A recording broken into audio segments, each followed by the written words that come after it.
presentation today is by Professor Emerita Edith Flynn, and her list of accomplishments is so long that if I went through them, we wouldn't have any time for the presentation. So I'm just going to give you a couple of them. Edith received her PhD, earned her PhD at the University of Illinois in sociology, and two of her areas of specialization were criminology and terrorism. She has been a delegate for the United Nations on terrorism and has done numerous research papers, white papers, on criminology and terrorism for UN offices in Geneva, Vienna, and Rome. She's been a member of an International Society of Criminology in Paris, and also faculty advisor for an international center on terrorism in the University of Montreal. So you can tell she has a lot of international experience. She's testified before the US Congress and has been a consultant to the Federal Bureau of Prisons, as well as the Department of Justice. She is a court qualified expert for criminology and terrorism, and she is also a court qualified expert for immigration and naturalization cases. She's received numerous awards for her teaching excellence, research, and scholarship, as well as a Northeastern University Lifetime Lectureship Award. She has numerous publications on international terrorism, justice, and victims of terrorism. One should say, or could say, will say that Edith has had a very busy life. So I ask you to give a warm welcome to Edith Flynn. Thank you. Thank you, Bruce, for the kind introduction, and welcome on this very cold day. I have a lecture on a topic which is not particularly pleasant, but I think you will find it interesting. The American experience in the 21st century has been shaped through technological changes and advances, social change, and cultural shifts. But it has also been affected by moments of profound vulnerability.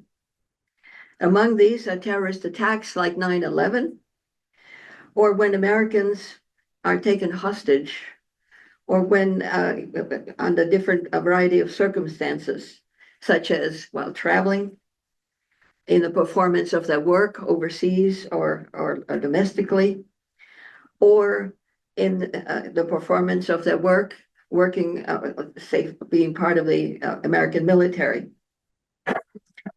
Sometimes all it takes is to be in the wrong place at the wrong time.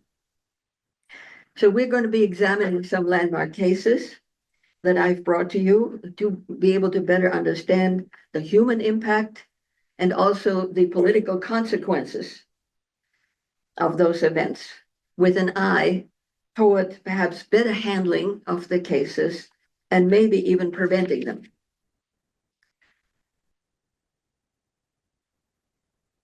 We're going to start with definitions. Let's see.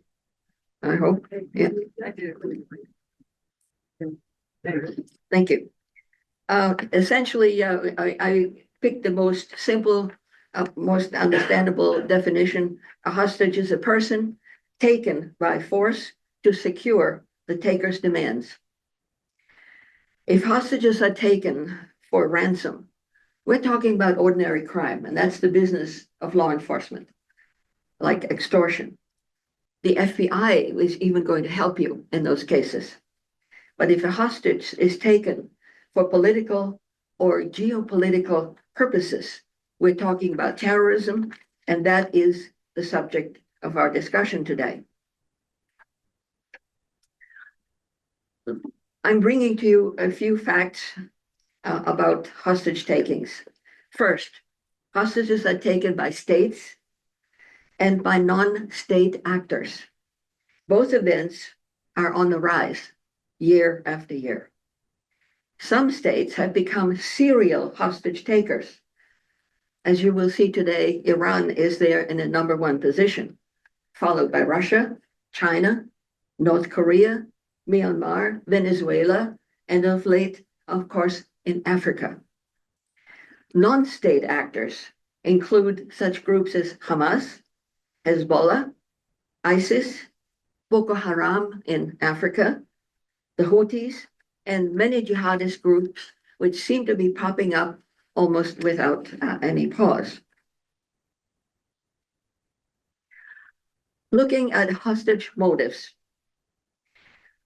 most of them are to extract some kind of political concessions, usually from weaker countries to well-off and larger nations. Swapping prisoners is a fairly regular activity that we have been taken through the years.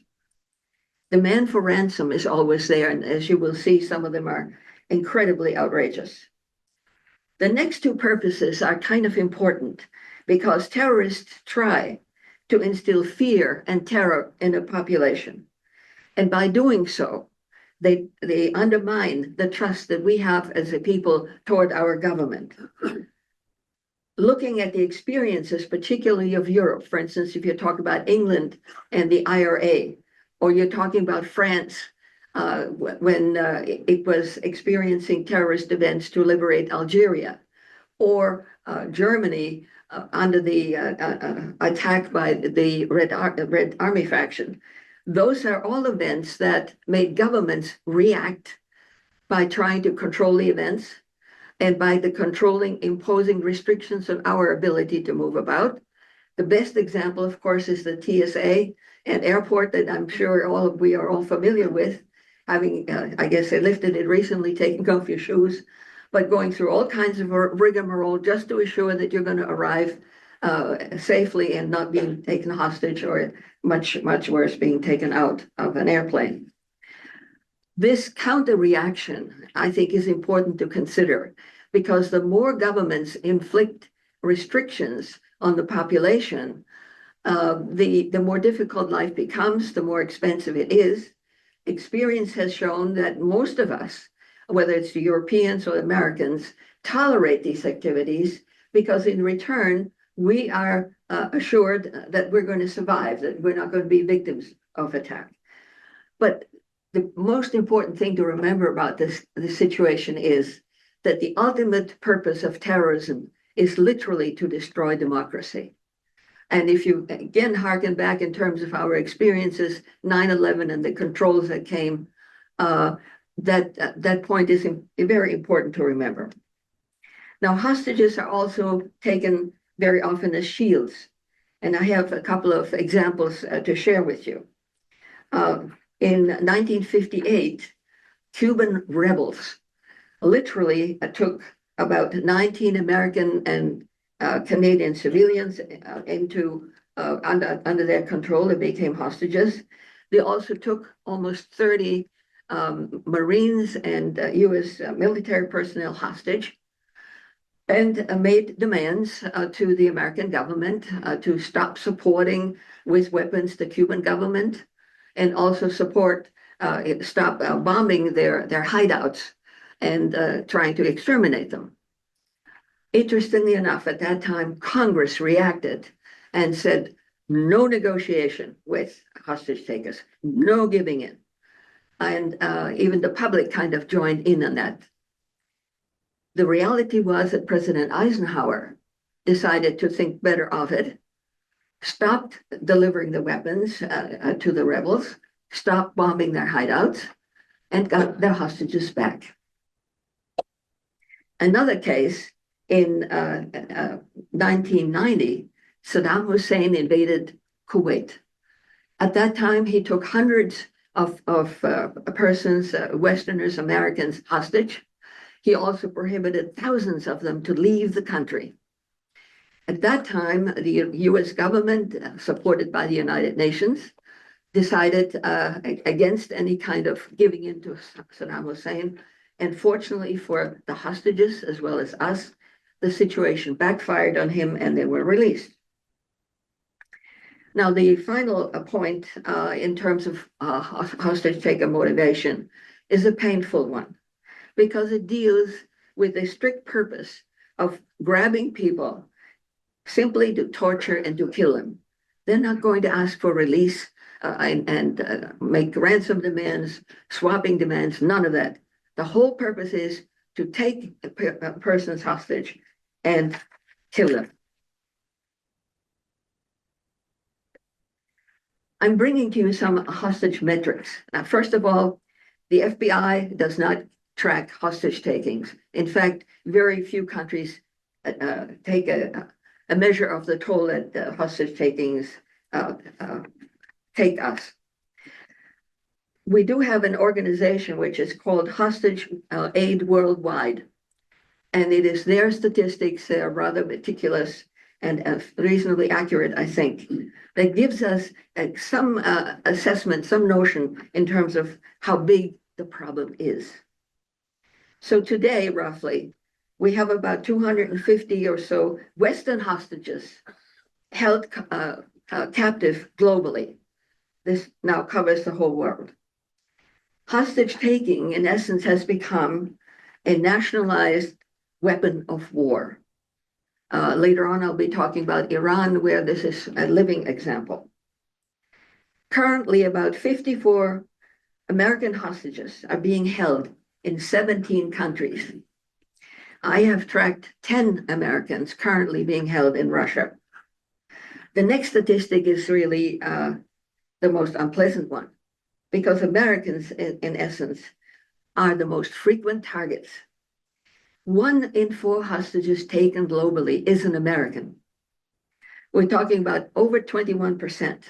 And then if you look at the other countries, UK only 7.7%, less in France, less in Germany, and Canada. Now, why we are taken hostage, I think there are a number of reasons. First of all, we are travel happy. Wherever you go, if you travel, you're going to find fellow Americans. We're also business people, and that gets us across the world. And so we wind up in sometimes precarious places where we occasionally are in the wrong place at the wrong time. About 87% of the hostages are male, the rest female. Terrorists don't care about the ages of their captives. For instance, if you take an airplane, you could have a mother with a baby. You can have elderly in their 80s or 90s or worse.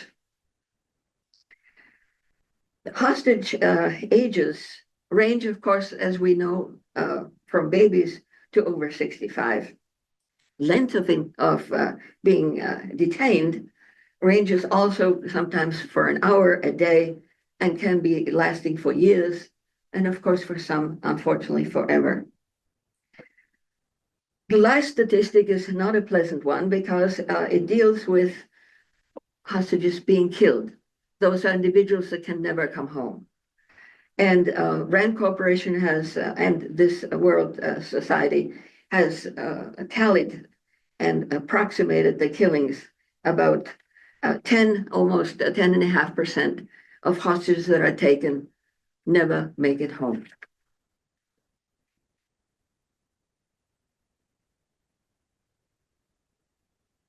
I'm going to now launch my first case, a landmark case indeed. And I thought I would start with this for the simple reason that I know I have a very depressing subject. And as an audience, I did not want you to think that the whole situation is hopeless. I'm bringing to you a case that, even though traumatic and painful, was a successful hijacking event.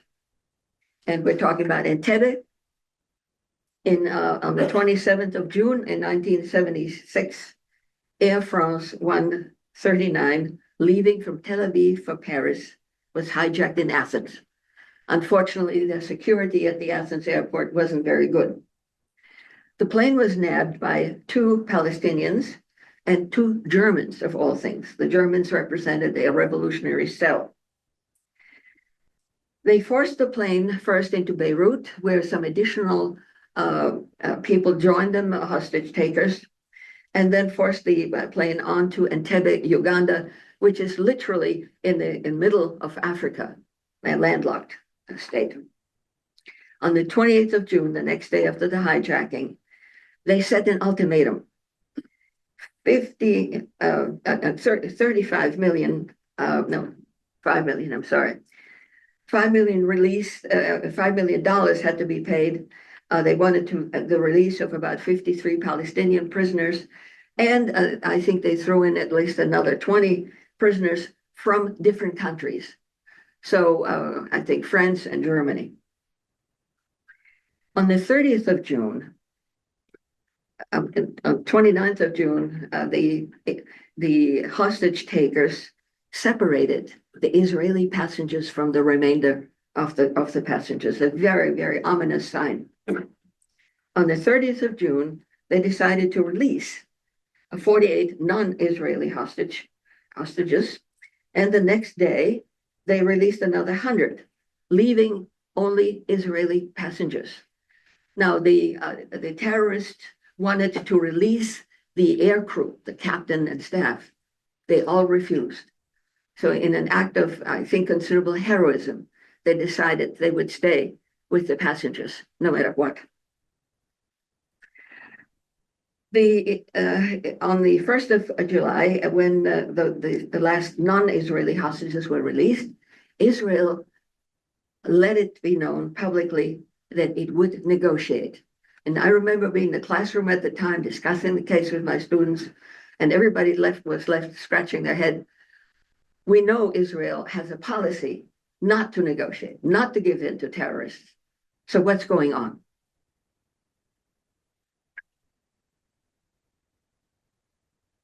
What happened was, not being very bright, the terrorists missed an Israeli military person who was traveling on a British passport and was released. And this gentleman, with a remarkable memory, was able to relay information to the Israelis, who were at that very point in time mustering a rescue mission. So they had good inside information where the hostages were being kept, how many hostage takers there were, and the circumstances of the whole situation. So I'm now talking about the Israeli military rescue.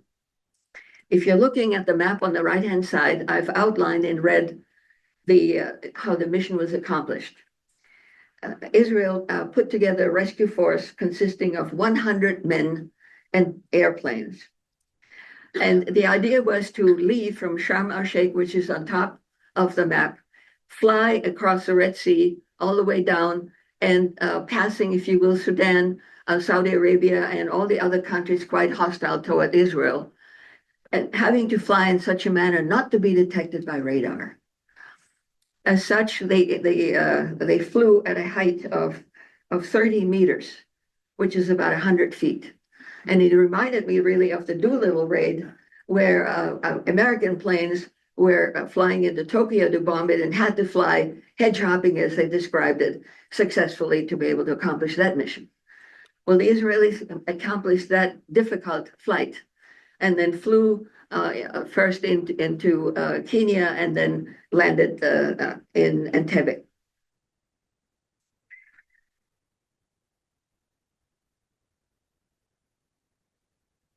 Now I'm going to introduce you to some of the key actors of that event. In charge of the total mission was General Dom Shomron, Operations Commander. And then in the middle, you see Lieutenant Colonel Yonatan Netanyahu. He happens to be he is the older brother of the current Prime Minister Bibi Netanyahu. Now, this young man was born in New York. He did several stints in Harvard, which didn't particularly put him on light. He kept returning to Israel, joined the military, and decided to make his life helping Israel prevail and survive. This man was the ground assault commander, and unfortunately, the only person of the entire Israeli raid killed. So we lost a terrific man representing Israeli special forces. During the rescue, 3 hostages were killed. And that happened when they were all crowded into a hall. The rescue forces came in, shouted in Hebrew and in English, down, stay down. This is another thing we need to remember if we ever become hostages. Don't pop up. One young man, a 19-year-old Israeli, did pop up and got promptly shot. And then in the ensuing battle between the terrorists and some of the guards of Uganda, 2 more hostages were killed. 1 more hostage was lost, and her name was Dora Bloch. She had to be hospitalized prior to the raid occurring. And as such, she was hospitalized in Kampala. And unfortunately, after the successful raid was accomplished, the revenge forces, particularly of Idi Amin, the dictator of Uganda, had her pulled out of her hospital bed, manhandled and killed. Her body wasn't recovered until about 2 or 3 years after that. Now, Idi Amin has set a very bad record as far as leadership in the country is concerned. He was a brutal dictator without any question. And in essence, he died shortly after that raid, pretty much discredited as a leader, and sought refuge in Saudi Arabia, where he promptly died. And thank goodness the world is rid of this fellow. Well, we're now going to look at some takeaways.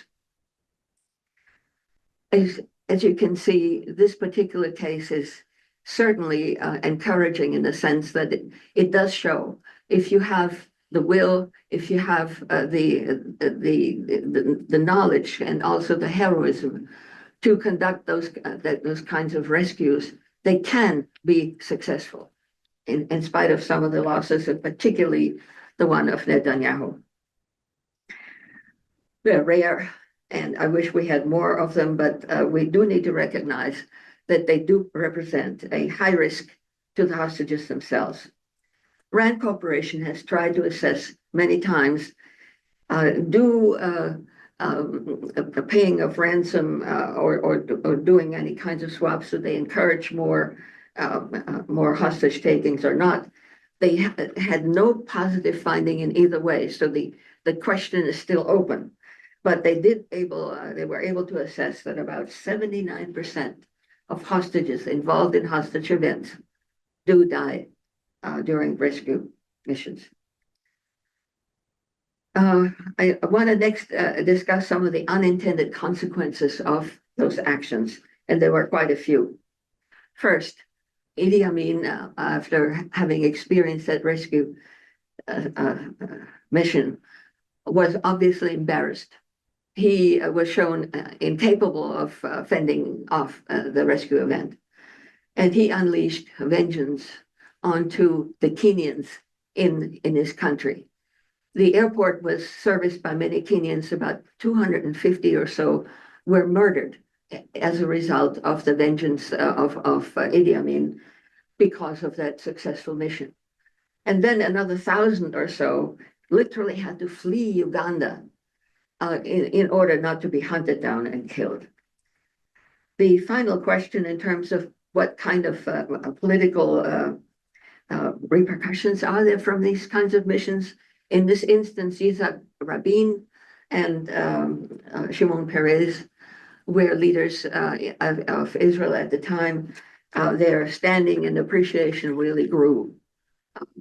So rescue missions, if they are successful, really have a fairly good payoff. My next subject is a very sad one, and probably foremost on your mind, because the last 2 years we have been following the case of the October 7 attack on Israel by Hamas. Simchat Torah massacre is the name that is used in Israel of this particular event. Look at the map on the right-hand side. You can see Israel is a small sliver, it's such a small country. The Gaza Strip is right at the edge of the ocean. Where the red arrow is, this is where the attack occurred. And in essence, over 7,000 attackers came by land, sea, and air and hit Israel in exceptionally speedy fashion. You had not only Hamas, but you had Nukba, Gazans, Al-Qassam Brigade, Al-Quds, and others descending on the innocent persons living in kibbutz places and others in the south of Israel. The damage, unfortunately, was horrendous. 247 civilians and soldiers were taken hostage. Over 3,400 were wounded. 1,175 people were killed outright. And at the Nova Festival occurring at the same time, another 364 were killed. Looking at the key persons, obviously, Bibi Netanyahu, Prime Minister, in charge of the situation. And Israel conducted a very thorough investigation in terms of what went wrong. In essence, Israelis found two things. First, a failure of Israeli intelligence. And second, there were flaws in the Israeli Defense Forces higher ranks. And I want to talk about that a little bit. In essence, in 1973, there was, I think, the only other failure of an otherwise very competent Israeli intelligence that failed, and a small attack that started the Arab-Israeli War in 73, which was a pretty serious situation for Israel indeed.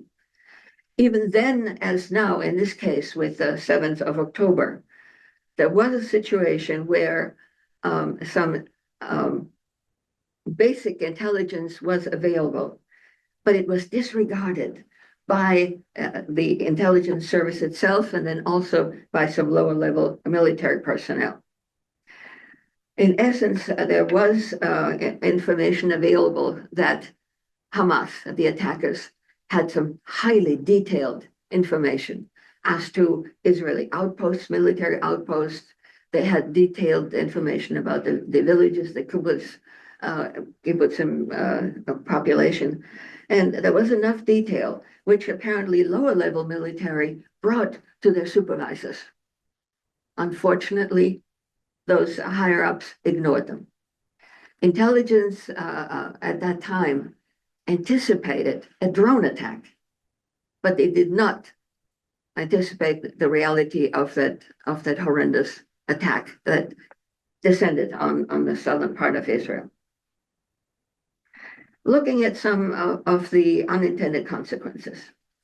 I'm not sure whether you've ever heard of the Hannibal Directive, but that is an order that Israel issued, which very simply stated that no fleeing vehicle toward the Gaza with the attackers in there trying to reach, if you will, safe haven in Gaza, was to arrive safely at Gaza. They had to be eliminated.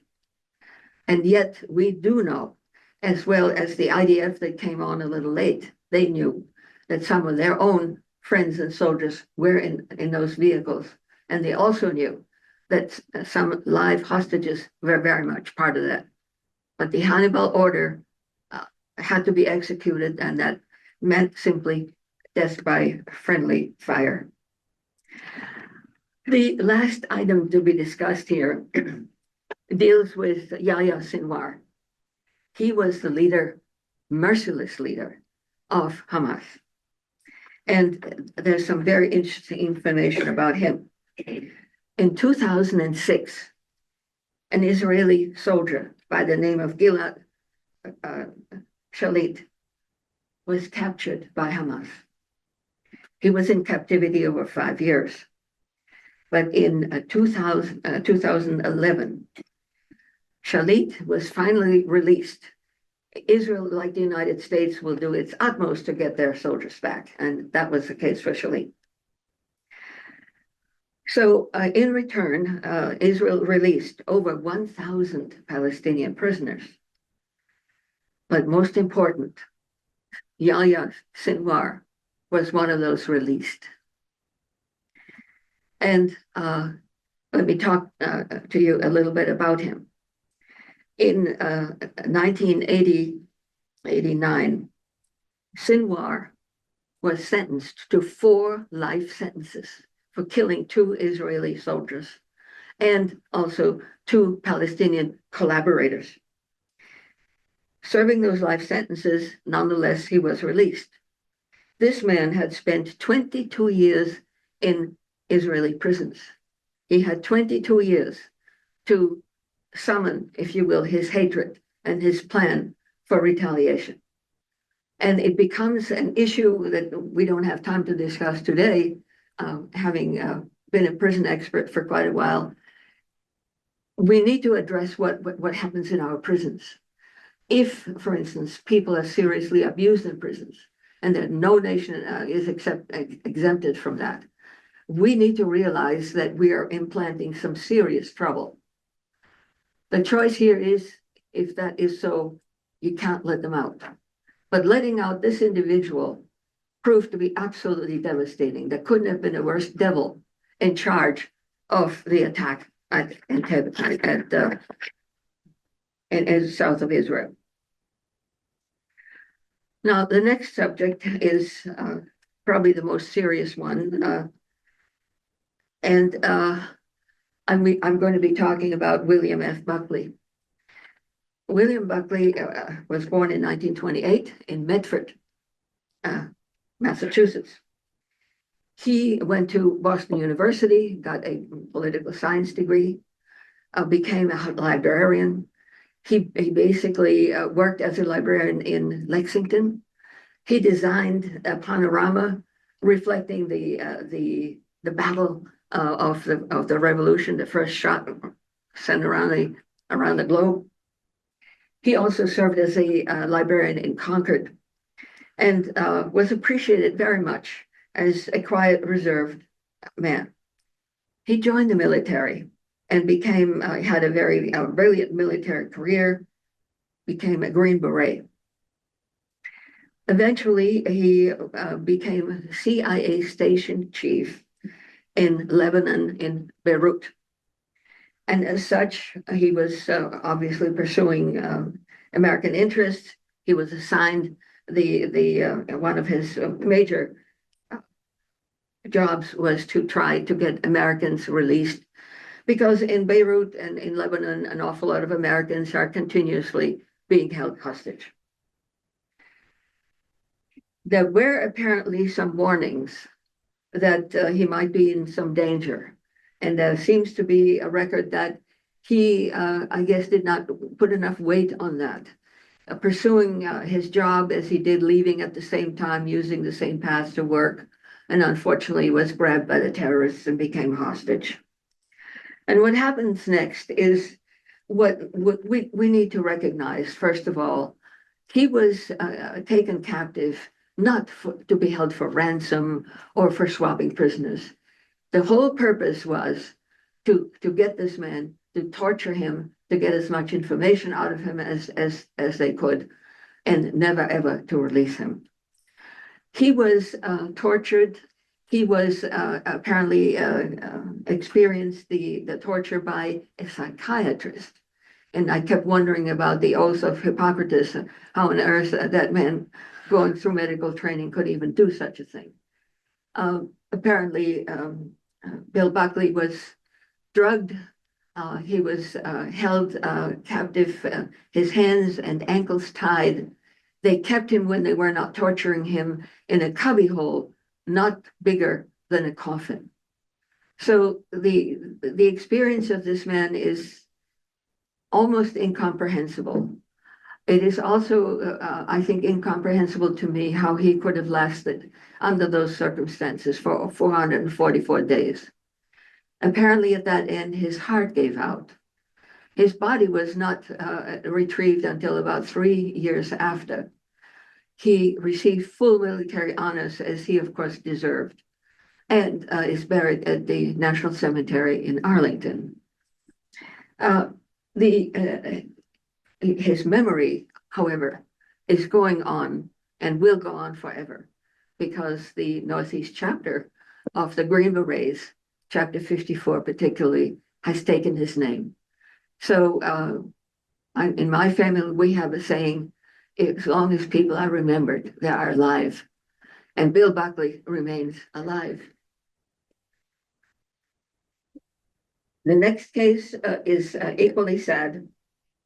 We're talking about Robert Stanton, a Navy Seabee diver who was en route between stations, traveling on a TWA 847, hijacked, landed in Beirut. This man was in civilian clothes, just like any other passenger. Most Americans, when they travel between stations, do so in civilian clothes. The terrorists made demands. They wanted to have, obviously, Israel release Palestinians, as well as some Lebanese prisoners. And I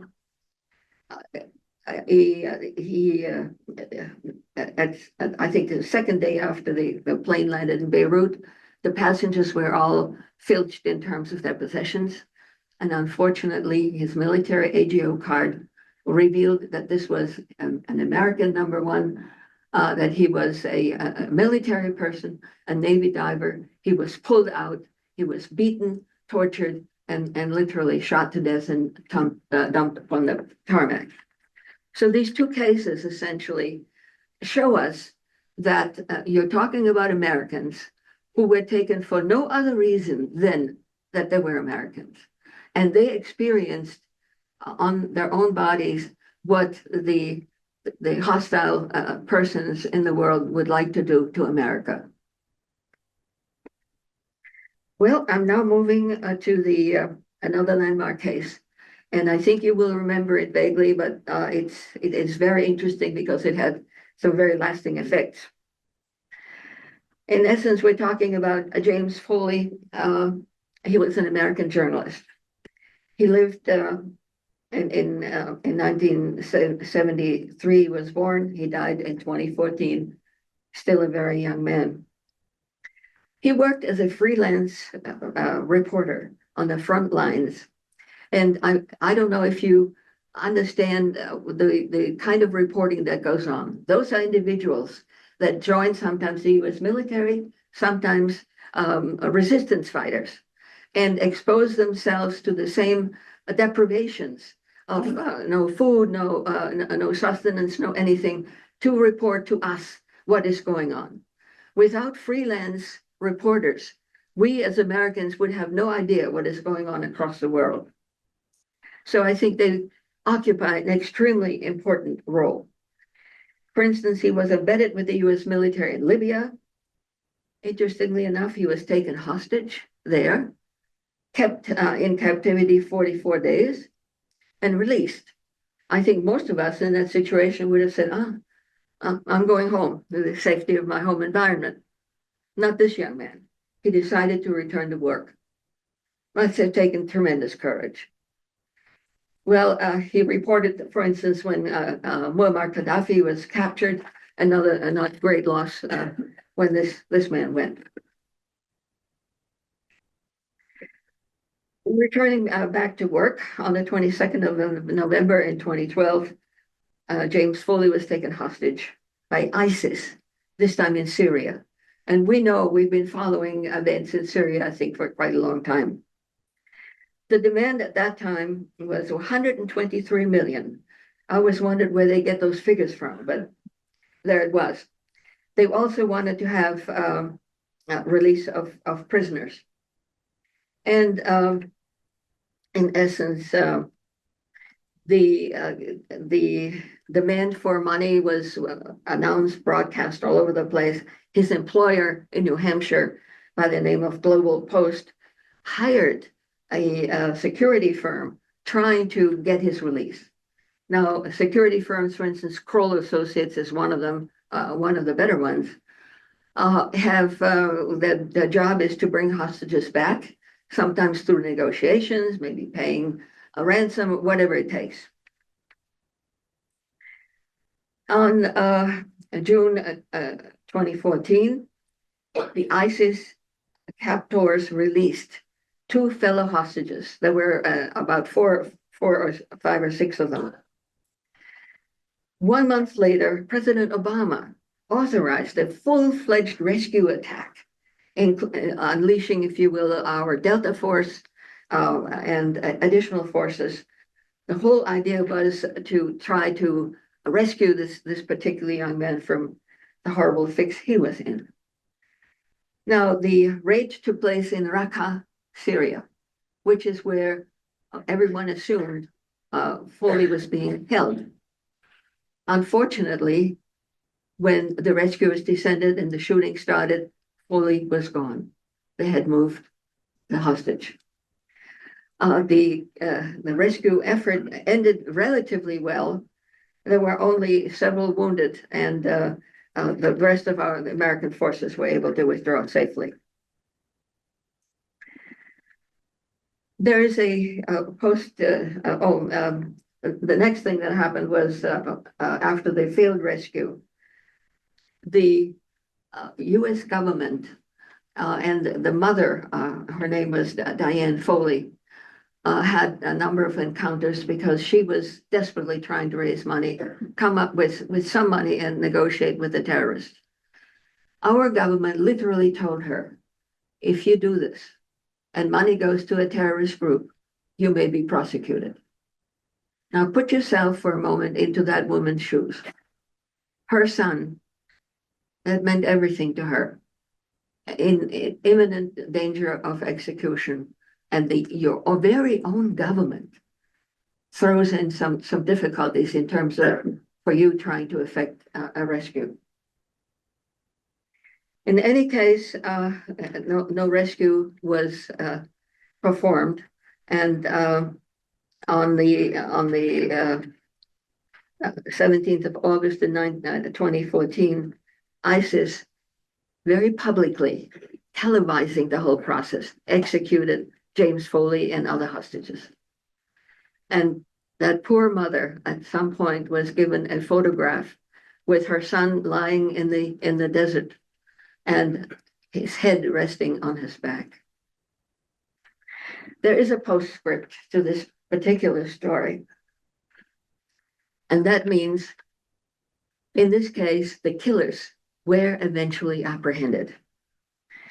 One of them, Mohammed Anwazi, was executed by drone in Raqqa by American drones.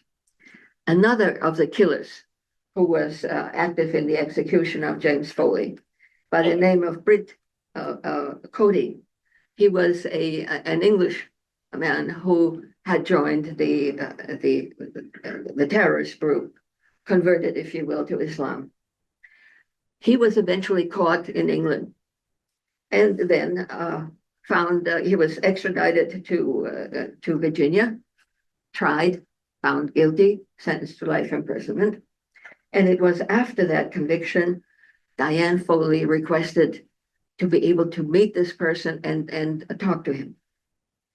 She was granted that privilege, and she talked for several hours with Britt Cody. Interestingly enough, she had decided, just like Erica Kirk did recently, forgive the killer, and had an extensive discussion. After she left, this killer said, "She is the mother of us all." Remarkable women that we have. Well, this now gets me to the American hostage policy, and I think you'll find it interesting. All my research simply yielded the fact that it is inconsistent, it is ambiguous, and certainly doesn't have much transparency. First of all, hostage situations can be political kryptonite that is poison for any leader that under whose when he was in command experiences. The next point to make is that to this very day, and I'm sure it is in this very room, people are divided. There's a split between conservatives who think that the dignity of the state has to be upheld under all circumstances. No negotiations, no giving in, no aiding and abetting, if you will, the horror of that the terrorists present. And on the other side are the humanitarians. Maybe those people who think that heavens, it could be happening to me, or maybe a friend of yours has such an experience. So the idea and the division in this country that prevails to this very day is an issue. The next thing that we need to recognize is that in 1973, the hostage policy of America was literally set in blood. What happened was that two American diplomats in Khartoum, Sudan, a place that is restive and I guess has entered the annals of history forever, giving the Brits a pretty hard time for many years. Anyway, these two Americans became hostages. And there were some very interesting demands.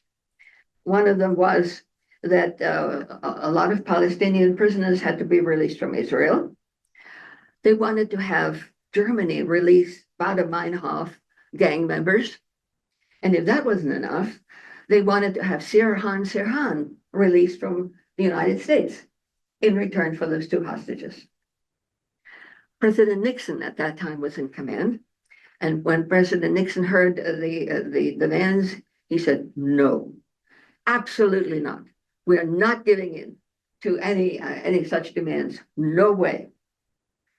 In this day and age, with radio, the hostage takers heard President Nixon directly, and you can guess what happened. They decided to execute the hostages. So American hostage policy in 73 was literally set in blood.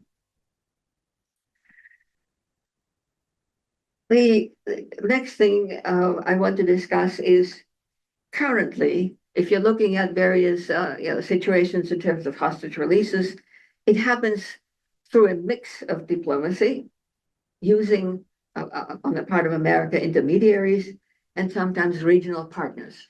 And we're talking about, for instance, Qatar, that has surfaced quite a few times in earlier years, Algeria. So there are some people who are willing to help America in those situations. Foley did not die in vain, because eventually, on a bicameral way, Congress decided to pass a law, and it's kind of long-winded. It's the Robert Levinson Hostage Recovery and Hostage Taking Accountability Law, which created three sections. One was the Office of Special Presidential Envoy for Hostage Affairs, Interagency Fusion Cell, and then third, Hostage Recovery Group. Now, these three organizations are of note, particularly the Fusion Cell, because after 9/11, the United States essentially created fusion cells to deal with any kind of national emergency. And the idea here is you bring together pertinent organizations such as medical, intelligence, law enforcement, FBI, and in case in the United States, we have local, state, and federal law enforcement. You bring them all together, you have them ready to jump into action and lead to some resolutions. Looking at how other countries are doing, essentially the Europeans, but then also Brazil and Guatemala, have Haiti, which is, of course, pretty much a non-functional state at this point. The Dominican Republic all have a record of giving in to negotiations, in the sense that they're oriented toward getting hostages back, letting pay slip in, and sometimes even permitting hostage takers to kind of disappear in the woodwork. So there is definitely more lenience when it comes to hostage experiences in European countries. I have looked very carefully at whether or not hostage taking or paying ransom leads to more action on the part of terrorists or not. And the net result I can report, there is no definitive answer to that. Sometimes it leads to more such action, and sometimes it doesn't. There's just not enough data. Well, I'm now getting into probably it's the last example of a landmark case, one with which we're very familiar, one that I had in the classroom many times. We're talking about the Iranian hostage crisis from 1979 to 81. That marks literally the beginning of the entanglement of America with Iran. What happened very briefly was on the 4th of November, 79, Muslim students stormed the American embassy, took over 66 American hostage, and had, at least they assumed they had some tacit approval, at least from Ayatollah Khomeini, who that year had taken over Iran in a revolution deposing the Shah of Iran. Now, the interesting thing here is that these students were not organized. They didn't have a definitive plan in terms of what they would do or how long they would hold the embassy. Initially, they thought they might hold it maybe for 3 days or so. So things really evolved as this certainly not planned for process unfurled. The demands that were made at the time was to extradite Reza Pahlavi, the Shah, who at that point in time was in America. President Carter had given him asylum. He was in need of surgery, had sustained cancer. So that was one demand. And another one was lifting any kind of sanctions, which we perennially inflict on Iran. And initially, the interesting thing is the students really had no definitive plan. For example, in the very beginning, they let female secretaries release them. They didn't hold them captive. And they were trying to tell them in Iran, women occupy such a special position. We treasure them so much and take care of them. And so there's no way are we going to take you hostage. They're also perfectly aware of American racial issues because they released African Americans. There's only one African American who was retained in the final number of hostages held. Looking very quickly at the hostage experience, we have Ayatollah Khomeini on the right-hand side. On the left, you see Barry Rosen, a press attaché at the time. Look how his hands are tied. He's blindfolded. There's no way he can see what is in front of him, being jostled about. On the right-hand side, again, hostages. Imagine yourself being in that kind of a situation. You're surrounded by enemies. Everybody's shouting for your death and trying to execute you. Again, remember, they are stand-ins for America. That's what they were addressing. Their experiences were horrendous. There were beatings, hands were bound, handcuffed. They were occasionally and frequently paraded in front of the press. I always look at the press in a dual perspective. I think we need them, but sometimes they can be a hell of a hindrance as well. We can talk about that maybe during questions. The hostages were taunted. There was, for instance, they were being told that their sons at home in America would be poisoned. There were suggestions that their wives were untrue, and whatever they could think of in terms of what might cause antagonism and worry, and the hostages was inflicted on them. If they were not paraded, they were isolated. Imagine yourself in a situation where you're bound, you're blindfolded, you're heading toward a wall, and behind you they're discharging a gun. Or imagine yourself facing a gun where they're playing Russian roulette. So psychological torture, physical torture was horrendous. As you can imagine, that kind of pressure, Walter Cronkite every night saying day 1, day 15, day 16 of the Iranian hostage, putting tremendous pressure on President. Obviously, my next slide. Again, we have the actors here, the important ones. A rescue mission was launched. Now, it so happens that there was some dissent, as you might imagine, in the Carter administration. Cyrus Vance was Secretary of State. He said, no way are we going to do a rescue. It's too risky. It's not going to succeed. Zbigniew Brzezinski, National Security Advisor, was in the opposite corner. He told the president, Mr. President, we have to lance that boil. Well, when Cyrus Vance was on assignment elsewhere, Zbigniew Brzezinski undertook the planning of the rescue mission. And in this particular case, we have Major General Vaught, who was the Joint Task Force commander. Colonel Charlie Beckwith, Green Beret, ground commander. Then President Carter insisted that every branch of the U.S. military had to be represented in the rescue mission. Personally, I thought that was crazy, but for very obvious reasons, intercommunications. But as it was, you have Delta Forces, Rangers, Special Forces, Air Force, Marines, Navy, 13 ships, including the Coral Sea and Nimitz, were engaged. And of course, the CIA.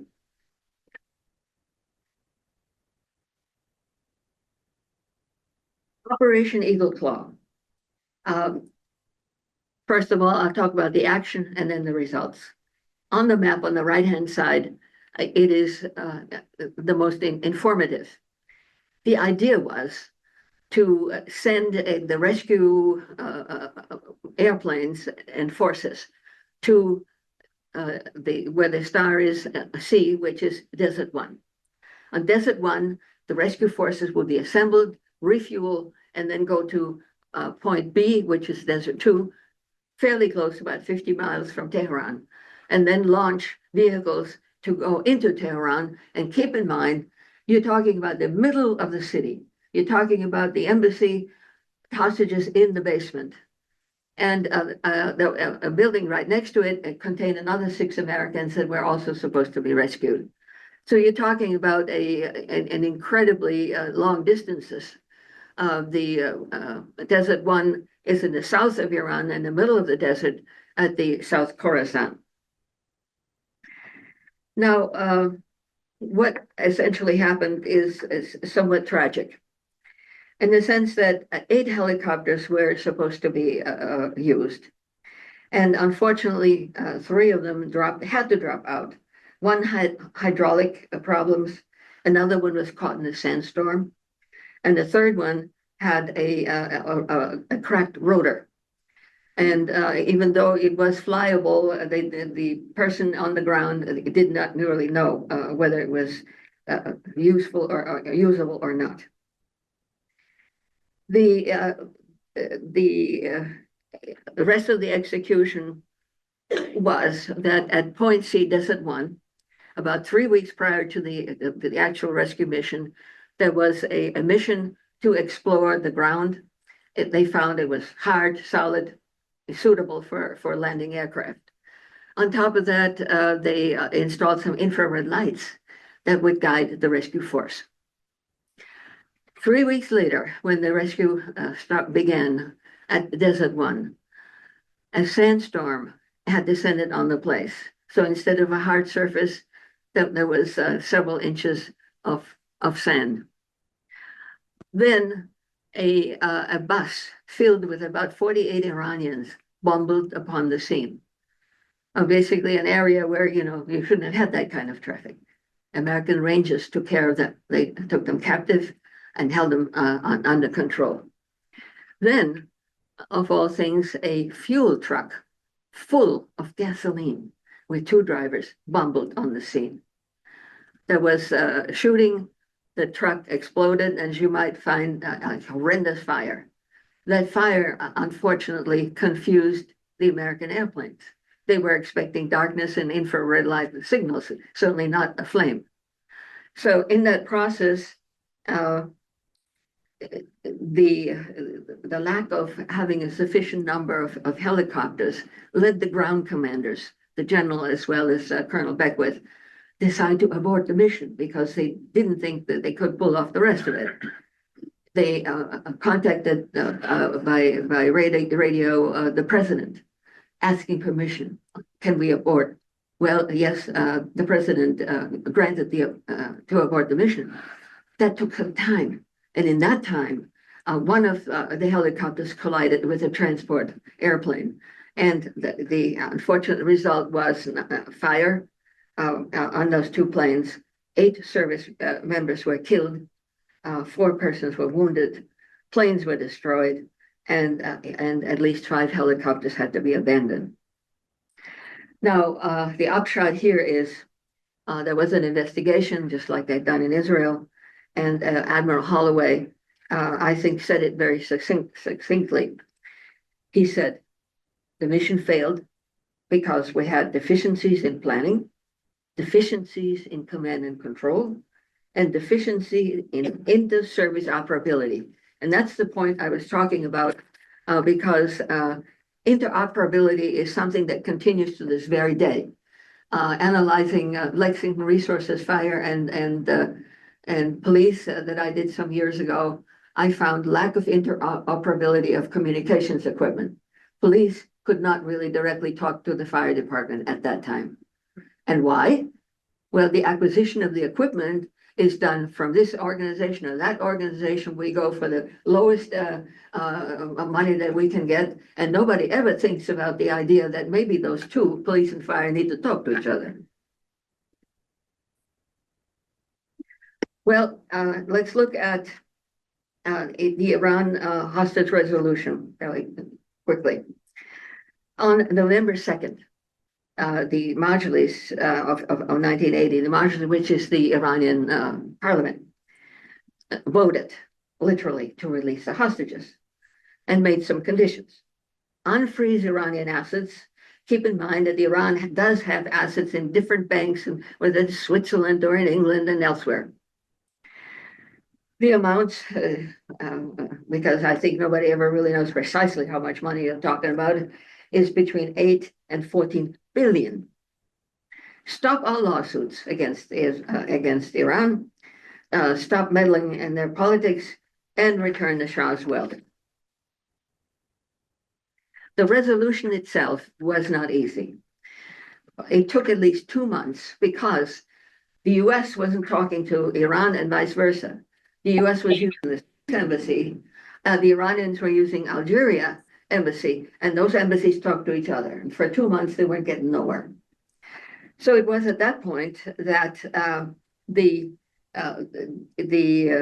Algeria literally took command of the situation and literally vouched for the fact that they had the money that America had released, and Iran would indeed get the money. And in return, they also vouched that Iran was going to release the hostages. So it was really the action and the activity and the vouching of Algeria that led to the release.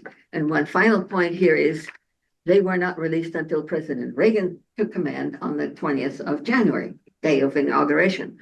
To this day, there's argument going on between the different parties on whether or not Reagan's person prevailed on the Iranians to hold off the hostages until President Reagan took command and inflict, if you will, a lot more pain on President Carter. Well, let's look very briefly at what has happened since that day. When I was teaching the Iranian hostage crisis, I focused on the fact that it was such a violation of international practice. You don't take embassies over. You don't hold the embassy personnel hostage.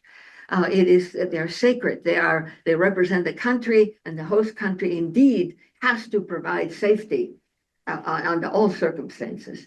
And such a violation was just unheard of and unthinkable, and therefore a serious violation of international relations.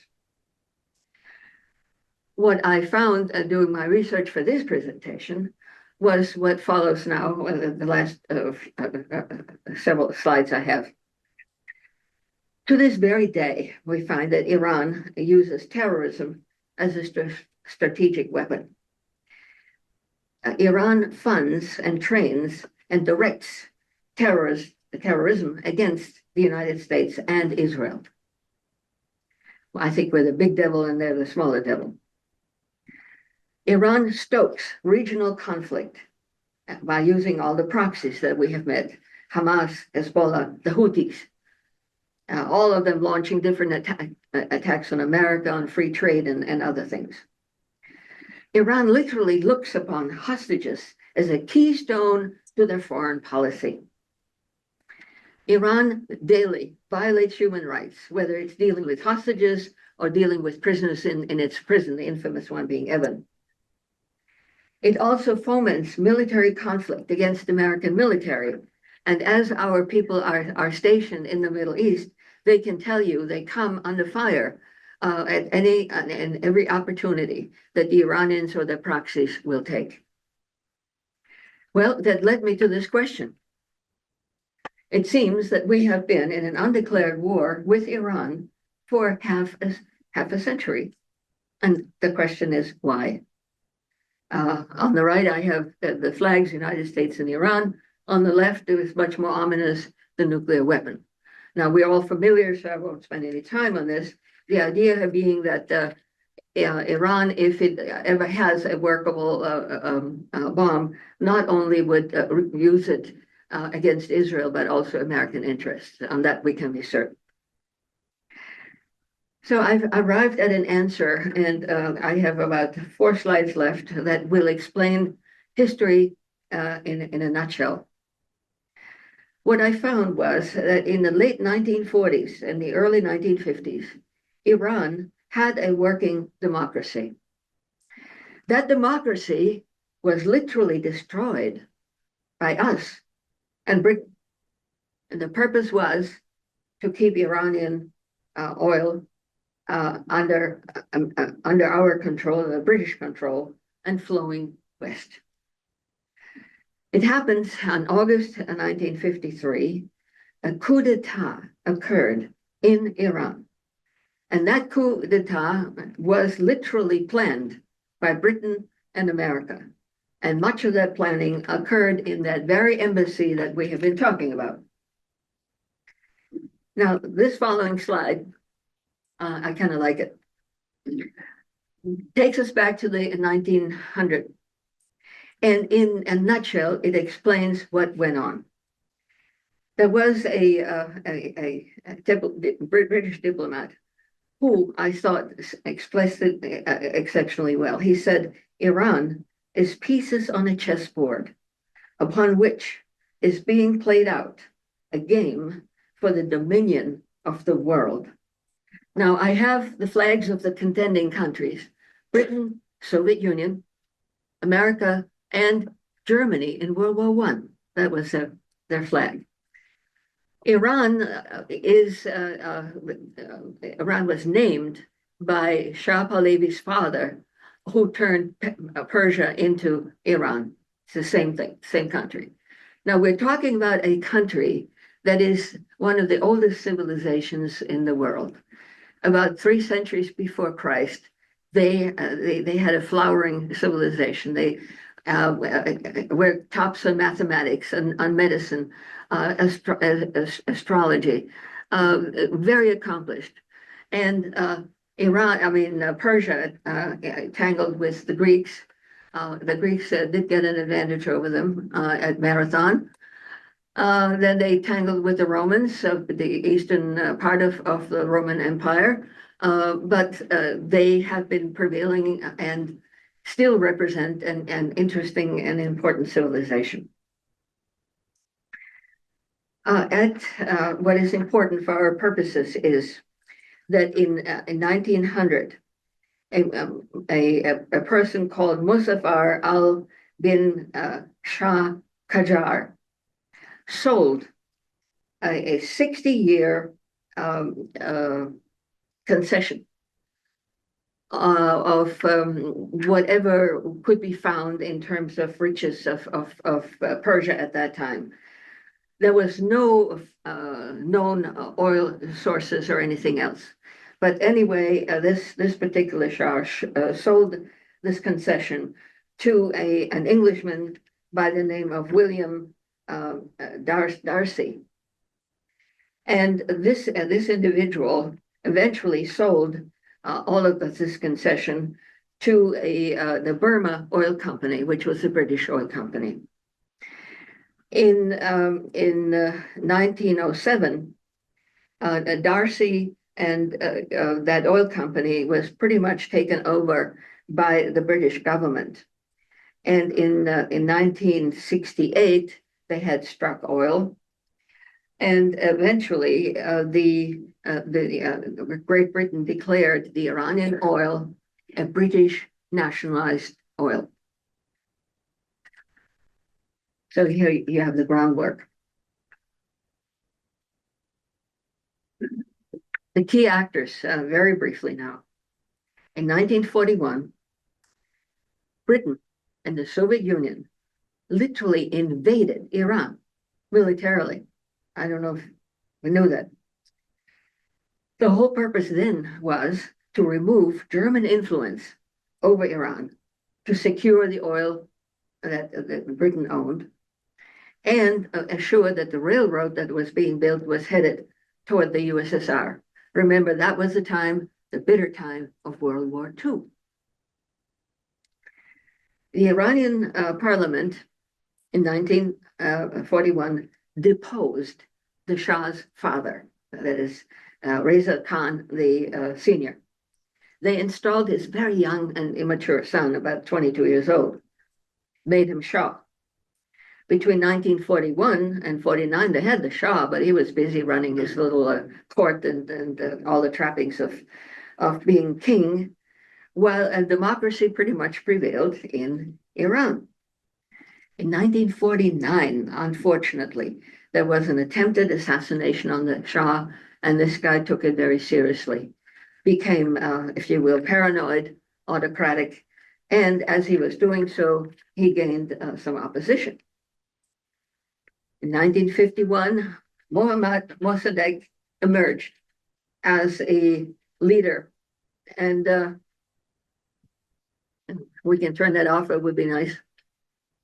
Again, turning to Mohammad Mossadegh, he represented the party called the National Front, ran for prime minister, got himself elected, duly elected. We talk about a democratic process, if there ever was one. The Shah at that time was increasingly anti-democratic. And Mohammad Mossadegh said, the Shah should reign, but not rule. He took the step of nationalizing the Iranian oil. At that time, he became a national hero because he said, this is Iranian oil, it's ours, we should have control over it. Well, in addition, he negotiated with Great Britain, and he proposed a split of the profits, 50% for you, 50% for Iran. Britain rejected outright this proposal and started to blockade the Iranian ports.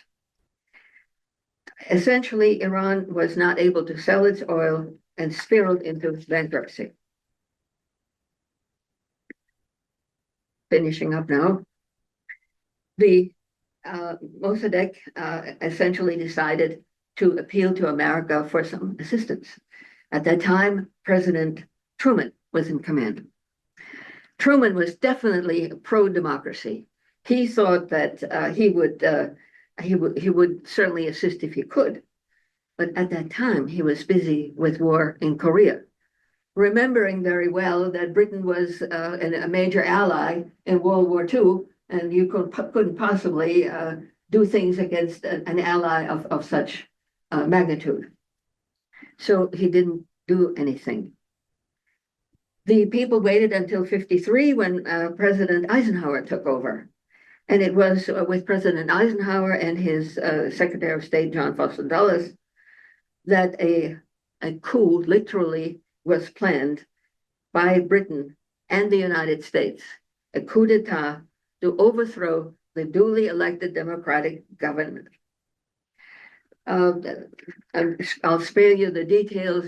Basically, the CIA was largely involved, funding, if you will, demonstrations. There were bloody riots in the street. It's probably much more difficult than we can imagine in these few minutes. But the net result was that the Shah was able to rule without any opposition for the next, the next 26 years. Well, this leads me now to my final slide, and what I think we kind of see in this experience, that the hostages, particularly those in Iran that had to experience so much deprivation for 444 days. None of them, by the way, were the same after the experience. I did a major investigation in terms of how they came out and reacted. All of them changed their profession. About 2 or 3 people started a religion, very much deeply affected, and essentially focusing, if you will, on the soft things, like doing things, good things for people, humanitarian activities. It really changed their entire makeup. And that's no surprise when you consider their experience. So it leads me then to my final comments, which is simply that when countries wield geopolitical powers, and their actions will often will create some kind of cascading instability in those countries, resulting in innocent hostages becoming tragic pawns in conflicts they had nothing to do with. And then ultimately, I think democracy, which was, of course, at stake in Iran at that time, is not a fixed state. It is a shared commitment that requires constant maintenance and vigilance. And warding off authoritarianism demands a proactive, multi-layered approach to reinforce the principles of liberty, justice, and popular sovereignty. And I thank you.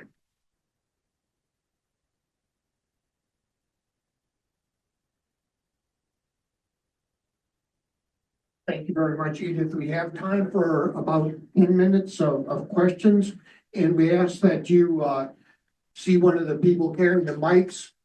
We want to be able to make sure that people on Zoom can hear your question, and we can also get it in the recording. Shoot.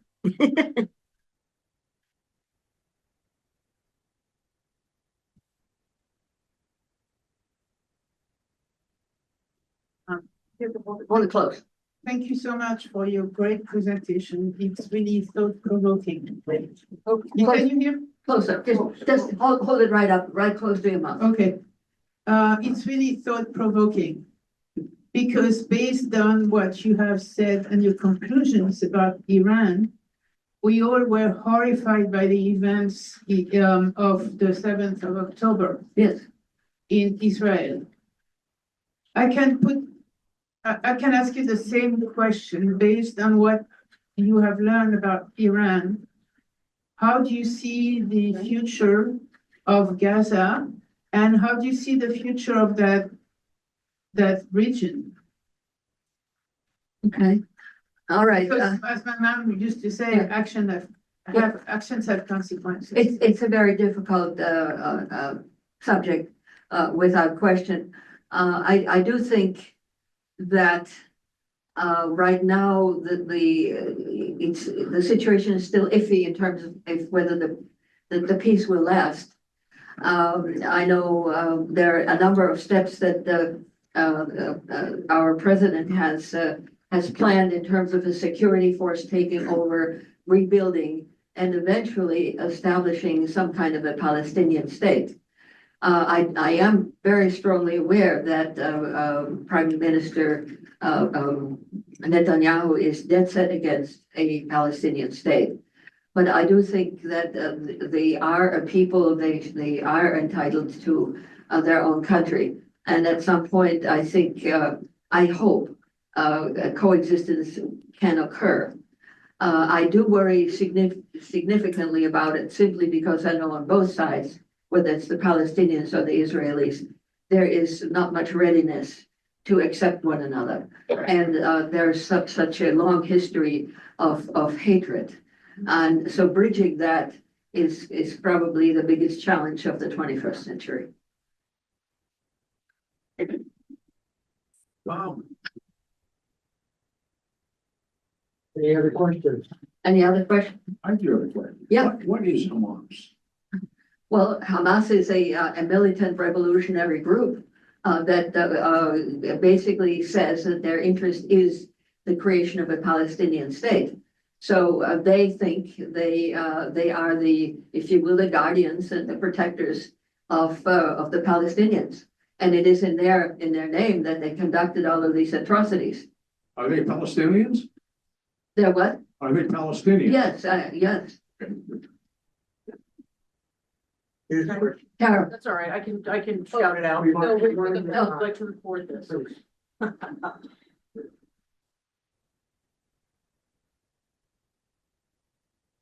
Hi, Dr. Flynn. hi there. I have a quick question for you. I can, Close it. Yep. Question for you regarding, just war criteria and Regarding what? the just war criteria and the recognition of city of states versus terrorist groups. Many terrorist groups argue that they are representative, as we just heard this question of governments. Mhm. And how do you as an academic, how do we ascertain sort of who's who in the political spectrum? I don't think I have the solution to that one. I don't think that anybody else does either. I mean, the issues are that when Israel was created in 48, the Palestinians were given certain land areas, and they were supposed to, have their own land and country, and it never really came to pass. So so much grief and restlessness that has been imposed ever since on the world is a continuing thing, and particularly the last version, the explosion of Gaza and the killing of so many Israelis after, if you will, what Jewish people experienced in Germany is almost an unthinkable situation. That, in this day and age, such atrocities could still happen. But I have no answer in terms of how we can bridge that and how we can effectively pull this off in terms of two nations living side by side. Thank you, Dr. Flynn. My question is very simplistic, I think. Has hostage taking ever been successful? Well, I would say yes, in the sense that certainly Iran, for instance, got its somewhere between 8 and 14 billion dollars back, and I would say that is a major success. To any degree that money gets changed, yeah, unfortunately, it is successful. It is considered the weapon of the weak, but they do have you over the barrel because literally human lives are at stake. It's not a simplistic question at all. Important one. Yes. Anything else? Good afternoon. I'm here with the Lexington Times, and my editor-publisher sent me here to get a picture of the guest speaker, and I didn't know the subject matter at the time, but I became very interested because my mother-in-law happened to be on the plane in 1985 that was hijacked with a Navy diver was shot, Yes. killed, and dumped on the Yes. tarmac. Yeah, Robert Sessom. What a Yeah. coincidence. Yes. Her name was Paula Sukforth. Yeah. And just a couple of things that I can, some inside baseball stuff that Sure. I guess the hijackers at the time would walk around with their machine guns Yeah. and actually poke and prod the hostages, Yeah. especially the women, around the head, neck area, like, they might get shot and killed. And at that point in time, my mother-in-law thought she was gonna end up in a pile of dead bodies. Yeah. And somehow she ended up getting a pen and writing her name and address on her stomach. Yeah. In pen, because she didn't know what was gonna happen or where she was gonna end up. Well, now this goes to show our reaction in the sense that when you go through this experience, you're literally faced with your death. And at that point, we do know that we have a tendency to collectively review our lives and what is happening. We also think of our loved ones and how can we send them a message in terms of what we're going through in terms of experience. So I know that event very well because it is an example of the media literally making a zoo out of this whole experience. If you remember, Yeah, my father-in-law, he was really kind of upset, all the news media hanging around the home. exactly. I mean, they were more hindrance than help. And the one thing I haven't, I didn't have enough time to cover, of which the media and the press do occupy an extremely important point and subject in this area, because we do need information, but not the way they conducted it that day. I mean, they made an absolute circus out of it. They seem to be more interested in getting the story and the hell with the hostages. So we now try to regulate the media coverage, but don't underestimate. Ultimately, as cumbersome and as a pain in the neck they can be, they are useful. I have a comment. Yes. If people remember back to the Iran hostage crisis, that show Nightline with Ted Koppel was created from that, and then it continued Yes. on after that. But Yes, yeah. just that relentless night after night. Yes, it does make people's career, particularly a long-lasting event. I was kind of weaned on the Attica event when the Attica prison riot occurred, and I remember at that time also the media every day was treated to the fact that hostages are still there, and the state of New York is totally incompetent. And I know Governor Rockefeller literally was kind of egged on into retaking the prison, in which, by the way, the only people who were killed were our forces, correctional officers, and also I think National Guard, that killed people. The inmates had not. I think there was only one killing by an inmate. But the media made a hell of a circus out of it. I think we have time for one more question. Don't become a hostage.